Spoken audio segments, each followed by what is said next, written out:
नमस्कार।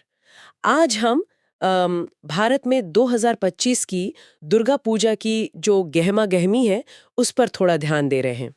हमारे पास ना कई अलग-अलग स्रोत हैं, उनसे इस साल की तारीखें, कुछ जो खास कलात्मक झलकियां हैं और हाँ, कुछ चुनौतियां और सामाजिक पहलू भी सामने आ रहे हैं, उन पर बात करेंगे। बिल्कुल। और देखिए, मकसद यही है कि इन अलग-अलग जानकारियों को जोड़कर एक पूरी तस्वीर समझें।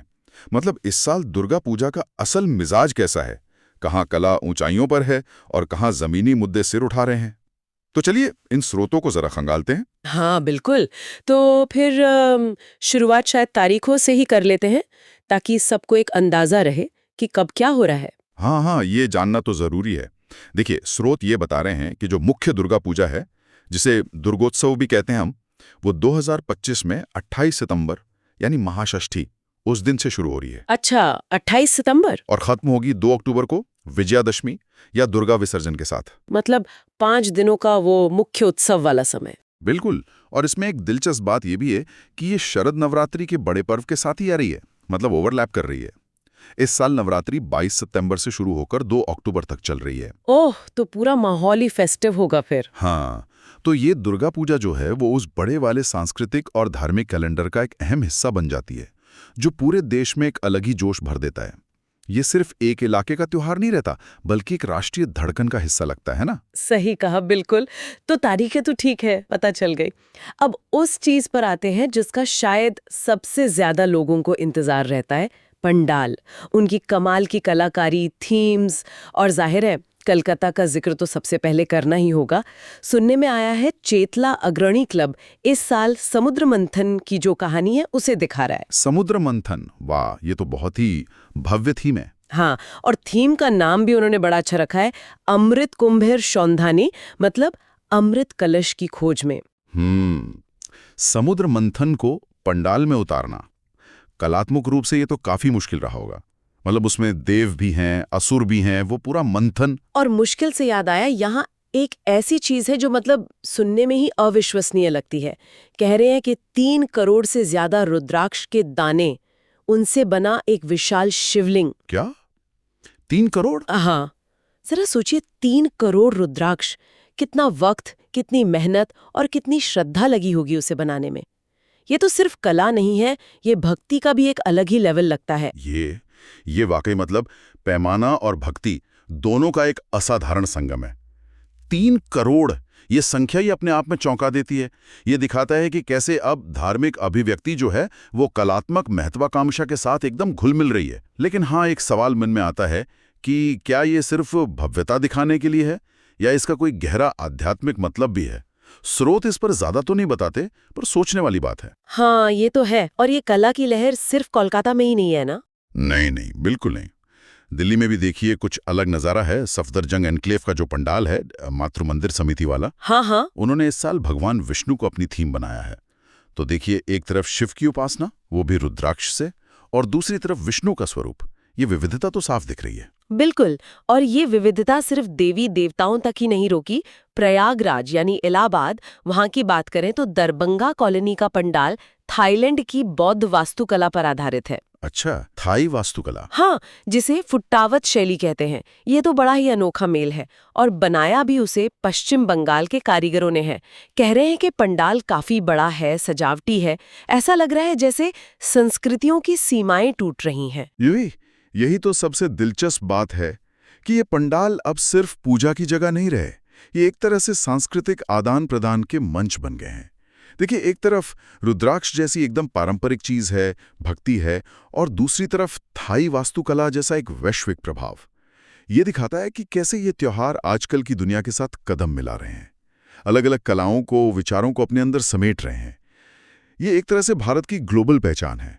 मतलब लोकल जड़ों से जुड़े रहो, पर ग्लोबल चीजों को भी अपनाओ। ये कला की भव्यता और विचारों का मिलना वाकई कमाल है। लेकिन जैसा अक्सर होता है, इतने बड़े आयोजनों में सिर्फ चमक दमक ही नहीं होती, कुछ जमीनी हकीकतें, कुछ मुश्किलें भी हैं। स्रोत उस तरफ भी इशारा कर रहे हैं। मौसम एक बड़ी चिंता लग रहा है इस बार। हाँ, मौसम की मार तो दिख रही है। सुनने में आ रहा है कि कहीं कहीं भारी बारिश हो रही है तो कहीं धूप और छांव का खेल चल रहा है, अजीब सा। कोलकाता में मैदान गीले होने की बात है, कुछ पंडालों में पानी भरने या स्ट्रक्चरल दिक्कतें, यहाँ तक कि बिजली वाली समस्याएं भी सुनने में आई हैं। जाहिर है जो आयोजक हैं वो तो पूरी सावधानी बरत रहे होंगे, लेकिन ये दिखाता है कि इतने बड़े लेवल के आयोजन मतलब अप्रत्याशित चीजों के आगे कितने नाजुक हो सकते हैं, खासकर मौसम के आगे। सारी प्लानिंग धरी रह जाती अगर एक तेज बारिश आ जाए। बिल्कुल। ये हमें याद दिलाता है कि इन भव्य आयोजनों के पीछे कितनी मेहनत है और कितना रिस्क भी है। ये सिर्फ क्रिएटिविटी का टेस्ट नहीं है, बल्कि मैनेजमेंट और संकट से निपटने की काबिलियत का भी इम्तिहान है। और मौसम के अलावा सुरक्षा, सेफ्टी भी एक बड़ा मुद्दा है जिस पर प्रशासन ध्यान दे रहा है। सही का। कटक ओडिशा से एक खबर आई है, वहां पुलिस ने जो पूजा जुलूस निकलते हैं और विसर्जन होता है उसमें किसी भी तरह के हथियार ले जाने पर रोक लगा दी है। हथियार मतलब? हाँ, मतलब पारंपरिक तलवारें और लाठियां भी शामिल हैं इसमें, और साथ ही पुलिस फोर्स भी ज्यादा तैनात की जा रही है। तो ये कदम बताता है कि प्रशासन थोड़ा अलर्ट है। हो सकता है पिछले कुछ सालों के अनुभव हों या कोई हाल की चिंता हो। कोशिश यही है कि उत्सव का माहौल शांतिपूर्ण और सुरक्षित रहे, खासकर जब भीड़ इतनी ज्यादा होती है और माहौल थोड़ा गर्म भी हो सकता है। हाँ, लेकिन चुनौतियां सिर्फ मौसम या सुरक्षा तक ही नहीं है। कुछ सामाजिक मुद्दे भी हैं जो चिंता पैदा कर रहे हैं। हाँ, और ये वाकई दुखद है। मध्य प्रदेश के सिवनी जिले से एक बहुत परेशान करने वाली खबर है। ये सूत्रों के मुताबिक वहां कथित तौर पर दलित समुदाय के कुछ लोगों को एक दुर्गा पूजा पंडाल में घुसने से रोका गया। हाँ, और सिर्फ रोका ही नहीं गया, आरोप ये भी है कि रोकने के लिए कुछ लोगों ने जबरदस्ती भी की, बल प्रयोग किया। ये तो उत्सव के पूरे माहौल पर एक गंभीर सवाल खड़ा कर देता है। मतलब एक तरफ हम कला और भक्ति की इतनी ऊंची बातें कर रहे हैं और दूसरी तरफ समाज में ये गहरी खाई अब भी मौजूद है। ये दिखाता है कि त्योहारों का जो सबको साथ लाने वाला आइडिया है वो जमीनी हकीकत में कई बार कितना खोखला हो सकता है। क्या ये उत्सव वाकई सबके लिए हैं या कुछ अनदेखी दीवारें आज भी खड़ी हैं? ये सच में सोचने पर मजबूर करता है। त्योहार का असली मतलब तो जुड़ाव होना चाहिए, बराबरी होनी चाहिए। ऐसी घटनाएं तो उत्सव के रंग में भंग डाल देती हैं। और अगर अजीब मामलों की बात करें तो तमिलनाडु से भी एक अनोखी खबर आई है। हाँ, वो नोट वाला मामला। हाँ, वो भी काफी चर्चा में है। हाँ, वही। वहां एक देवी की मूर्ति को उन नोटों से सजा दिया गया जो अब बंद हो चुके हैं, पुराने 500 और 1000 के नोट। और यहाँ तक कि वो अमान्य 2000 रुपए के नोट भी। हाँ, बंद हो चुके नोटों से सजावट। इसका क्या मतलब समझा जाए? जाहिर सी बात है, इससे विवाद तो होना ही था और अधिकारियों ने जांच के आदेश भी दे दिए हैं। ये घटना दिखाती है कि कैसे कभी-कभी कोई प्रतीकात्मक चीज या कलात्मक कोशिश, चाहे उसका इरादा कुछ भी रहा हो, वो कैसे अप्रत्याशित और मुश्किल हालात पैदा कर सकती है। क्या ये नोटबंदी पर कोई कमेंट था या बस कुछ अलग करने की धुन थी? वजह जो भी हो, जब मामला पैसे, नियमों और सरकारी फैसलों से जुड़ जाता है तो विवाद होना लगभग तय हो जाता है।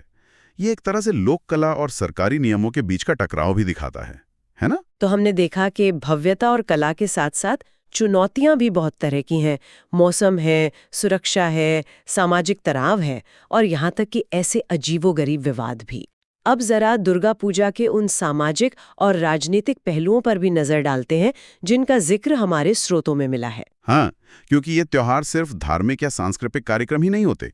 इनमें अक्सर सामाजिक और राजनीतिक संदेश भी छिपे होते हैं या जानबूझकर डाले जाते हैं। इसी लाइन में कोलकाता के संतोष मित्रा स्क्वायर का एक पंडाल काफी ध्यान खींच रहा है। उसका नाम रखा गया है ऑपरेशन सिंदूर। ऑपरेशन सिंदूर नाम तो काफी उत्सुकता जगाने वाला है। हाँ, और दिलचस्प बात यह है कि इसका उद्घाटन केंद्रीय गृह मंत्री अमित शाह ने किया। अच्छा, अमित शाह ने उद्घाटन किया तो इसका राजनीतिक महत्व तो है ही। स्रोत ये बता रहे हैं कि अमित शाह ने वहां पूजा करने के बाद सोनार बांग्ला यानी स्वर्ण बंगाल बनाने की बात दोहराई और साथ ही पश्चिम बंगाल में जो 2026 के विधानसभा चुनाव होने वाले हैं उससे पहले राजनीतिक बदलाव का भी जिक्र किया। देखिए, यहाँ हमारा उद्देश्य, जैसा कि हम हमेशा कहते हैं, सिर्फ स्रोत में जो जानकारी दी गई है उसे सामने रखना है। हम किसी राजनीतिक पक्ष का समर्थन या विरोध नहीं कर रहे, लेकिन ये घटना साफ तौर पे दिखाती है कि कैसे धार्मिक मंचों का इस्तेमाल राजनीतिक संदेश देने और एक तरह का माहौल बनाने के लिए भी हो सकता है। बिल्कुल, ये एक तरह से धर्म और राजनीति का जो वो जटिल सा रिश्ता है उसका एक उदाहरण है जो अक्सर ऐसे बड़े त्योहारों के टाइम पर ज्यादा उभर कर सामने आ जाता है। लेकिन सामाजिक पहलुओं में सिर्फ राजनीति ही नहीं, एक और जरूरी मुद्दा उठ रहा है समावेशिता का, इंक्लूसिविटी का। हाँ, और ये एक बहुत ज़रूरी आवाज़ है जो उठ रही है। जो एक्टिविस्ट हैं या नागरिक समाज के लोग हैं, वो इस बात पर जोर दे रहे हैं कि भुवनेश्वर और कटक जैसे शहरों में कई बड़े और जाने-माने पूजा पंडालों में भी जो विकलांग व्यक्ति हैं, उनके लिए ज़रूरी सुविधाएं नहीं हैं। मतलब रैम्प्स वगैरह नहीं है? हाँ, या तो रैम्प्स हैं ही नहीं, या हैं तो ठीक से बने नहीं हैं। उनके लिए अलग शौचालयों की व्यवस्था नहीं है। ऐसी कई दिक्कतें हैं। ये तो मतलब उत्सव की जो मूल भावना है उसके ही कहीं ना कहीं खिलाफ जाता है। अगर समाज का एक हिस्सा उत्सव में पूरी तरह शामिल ही नहीं हो पा रहा है तो वो उत्सव तो अधूरा ही हुआ ना। बिल्कुल सही कहा आपने। ये मुद्दा दिखाता है कि सबके लिए उत्सव का जो विचार है, उसे जमीनी स्तर पर लागू करना कितना मुश्किल है। ये सिर्फ रैम्प बनाने या कुछ सुविधाएं देने की बात नहीं है। ये असल में सोच बदलने की जरूरत है कि विकलांग व्यक्ति भी समाज का उतना ही जरूरी हिस्सा हैं और उन्हें हर गतिविधि में आराम से शामिल होने का पूरा हक है। अब देखना होगा कि आगे आयोजक इन आवाजों पर कितना ध्यान देते हैं। तो इन सभी स्रोतों से जो भी जानकारी मिली, अगर उसे एक साथ देखें तो 2025 की दुर्गा पूजा की एक बहुत ही मिली-जुली सी बहुरंगी तस्वीर उभर रही है। एक तरफ तो वो 3 करोड़ रुद्राक्ष वाला शिवलिंग है, या वो थाई वास्तुकला है, मतलब भव्य और ग्लोबल कलात्मकता है। तो दूसरी तरफ मौसम की अनिश्चितता है, सुरक्षा की कड़ी व्यवस्था है, ये सब जमीनी चुनौतियां हैं। और साथ ही सिवनी में हुई वो कथित जातीय भेदभाव वाली घटना, या तमिलनाडु का वो नोट वाला विवाद, ऐसे सामाजिक तनाव और अजीबोगरीब मामले भी सामने आए हैं। और फिर कोलकाता में वो राजनीतिक मंच की तरह इस्तेमाल होता, पंडाल भी है। मतलब कला, भक्ति, चुनौती, विवाद, राजनीति, सब कुछ एक ही जगह एक ही समय पर दिख रहा है। सही में। तो ये सब मिलकर हमें क्या बताते हैं? मेरे ख्याल से ये एकदम साफ है कि दुर्गा पूजा सिर्फ एक धार्मिक त्योहार भर नहीं है। ये आज के भारतीय समाज का एक आईना है, एक छोटा सा मॉडल, माइक्रोकॉज्म। इसमें आपको समाज की रचनात्मक ऊर्जा दिखेगी, उसकी गहरी आस्था दिखेगी, लोगों का जुड़ाव दिखेगा, लेकिन साथ ही उसकी जो अंदरूनी चुनौतियां हैं, सामाजिक दरारें हैं, प्रशासनिक मुश्किलें हैं और राजनीतिक खींचतान है, वो भी साफ नजर आएगी। ये एक ऐसा कैनवस है जिस पर भारत के आज के कई रंग एक साथ दिख जाते हैं। आपने बिल्कुल सही पकड़ा। ये सिर्फ मूर्तियों, पंडालों और पूजा पाठ तक की बात नहीं है। ये लोगों के बारे में है, उनके रिश्तों के बारे में है, उनकी उम्मीदों और उनकी चिंताओं के बारे में है, और उस समाज के बारे में है जिसमें वो जी रहे हैं। और यहीं से एक सवाल उठता है जिस पर शायद हमारे सुनने वाले भी सोच सकते हैं कि ये जो बड़े पैमाने पर होने वाले सांस्कृतिक और धार्मिक उत्सव हैं जैसे दुर्गा पूजा, ये आजकल के समाज के मूल्यों, उसके तनावों और उसकी आकांक्षाओं को सिर्फ दिखाते ही हैं, यानी सिर्फ रिफ्लेक्ट करते हैं, या फिर ये किसी तरह से उन्हें गढ़ने, बदलने या मजबूत करने में भी भूमिका निभाते हैं? मतलब क्या ये सिर्फ आईना है या समाज को दिशा देने वाले इंजन भी हैं? ये वाकई एक गहरा सवाल है, सिर्फ प्रतिबिंब या प्रभाव भी। इस विचार के साथ मुझे लगता है आज की इस विस्तृत चर्चा को यहीं विराम देते हैं। उम्मीद है कि इन स्रोतों के विश्लेषण से 2025 की दुर्गा पूजा की एक ज्यादा साफ और कई पहलुओं वाली समझ बनाने में मदद मिली होगी।